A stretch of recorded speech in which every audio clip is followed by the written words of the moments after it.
Well, I spoke to Craig E. Colten about the lack of flood insurance in the wake of Hurricane Harvey. He's the Carl O. Sauer Professor of Geography at Louisiana State University. And I asked him why most homeowners in Houston chose not to have flood insurance. Much of the area that was flooded in this recent event, the recent rainfall released by Hurricane Harvey, were outside these designated flood zones. So people tend to think, even if they have seen floodwater in their neighborhoods, that they don't have to buy it. And certainly if they are not in a designated zone, there's very, very low subscribership rates outside the designated 100-year floodplain. As we start to see a lot more volatility when it comes to weather patterns, can we also expect then some changes when it comes to how cities plan? Municipalities right now still push back against expanding the footprint of the flood zones. They see that as a limit to development.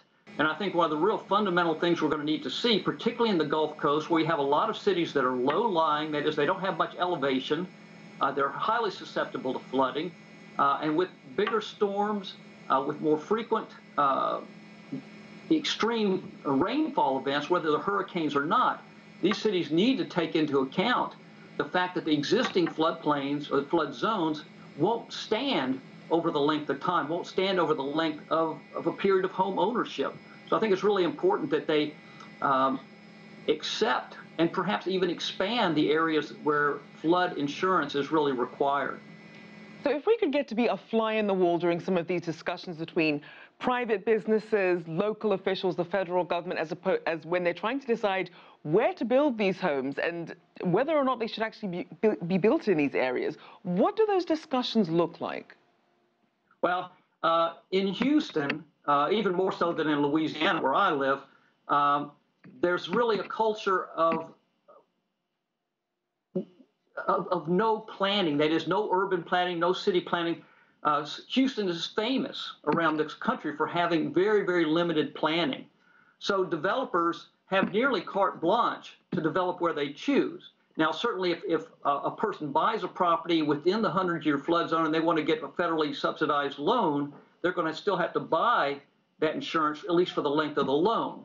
But what happens, too, is when you see flooding, sometimes there's regulations on the books in cities. It's certainly the case here in Baton Rouge, that if a home is substantially damaged by a flood, the owner has to build at least a foot above the record flood. But we had tremendous floods last summer that were well above the record, and they said, okay, we're not going to count this flood as the record. And I suspect the same thing might be happening in Houston, because this was seen as such an aberration, such a gargantuan rainfall event. I suspect they'll discount it as the new standard by which floodplains and safe building practices are measured.